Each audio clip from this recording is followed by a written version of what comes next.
Hi, and welcome back to Furious Fiction. I'm Mark Mustian here with Diane Roberts. How are you? I'm fine. I'm reading lots and lots of books. We're both reading lots and lots of books. And one we've read and really like is The Red Umbrella by Christina Gonzalez. It's a young adult book that won the Florida Book Award, Florida Gold Book Award for young adult fiction last year. And Christina from Miami, Florida, welcome to Furious Fiction. Hi, Christina. Hi, thank you both for having me on your show. Thanks, and tell us a little bit about the Red Umbrella and the piece of history that surrounds it, because most people don't know about Operation Peter Pan. Tell us what this is about. Well, the operation itself occurred from the years 1960 to 1962. And you're right, it's something that really isn't found in many history books, but it's an important part of American history. It's when 14,000 Cuban children were sent to the U.S.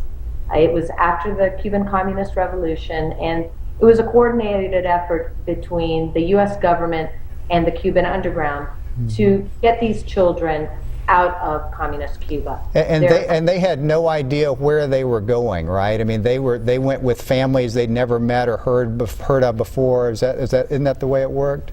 Correct. What happened was the parents were not allowed to leave. And so they would send their children basically blindly to the U.S. And then through the Catholic Charities and the Jewish Home for Boys, these children were arriving at the airports and had no place to go. About half of them were picked up by extended family or friends of their family, but the other 7,000 had no one.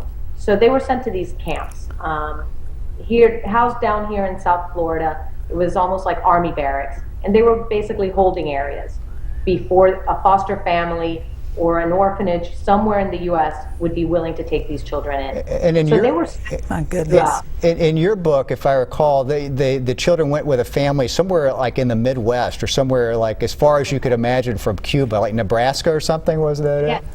it? In the story, 15-year-old Lucia and her younger brother, 7-year-old Frankie, are sent to the U.S., go to these camps, and then eventually end up with a foster family in Nebraska. And some people think I took, a little bit of dramatic license with that. But the honest truth is that many children were sent to Nebraska as well as to Oregon and Washington State and California, just everywhere in the U.S. In fact, my own mother-in-law was sent to a foster family in Des Moines, Iowa. So these children were sent pretty much throughout the U.S. And it goes to show the American spirit of wanting to help children from other parts of the world.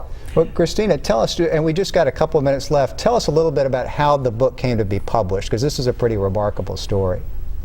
Well, I originally wrote the story as just a very short, 5-page short story. And after receiving many rejections, I had just wanted to see it in print somewhere.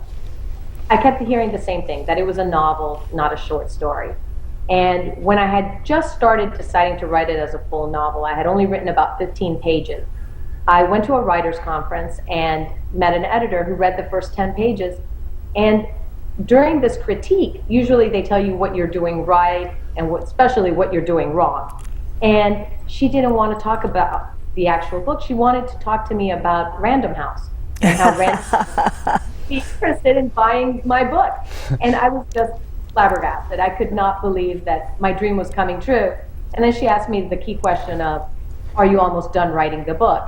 And at which point, I'm an attorney by trade, so I played with the words a little bit and knew if I told her yes, she would ask for the book. If I told her no, she would just think I was just never going to finish it.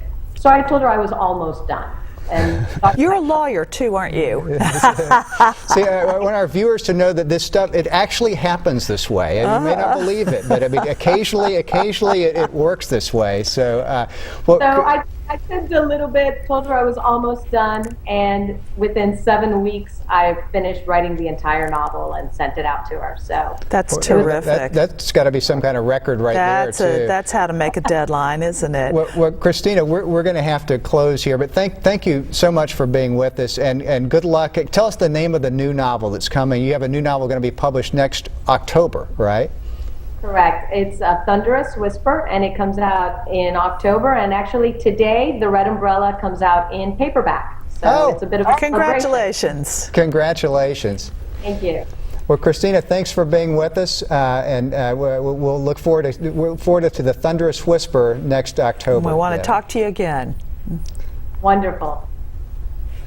Well, that's I just think that's a remarkable story all the way around. I mean, the whole Operation Peter Pan. I mean, you think of these kids coming here with nothing. Well, yes. It's just, and then the story about, you know, I can't ever remember somebody saying, let's forget critiquing you. How do we sign you up to be an author? I've never heard of that, but how wonderful is that? That's pretty wonderful. So people, you know, there is hope for you, for all of us.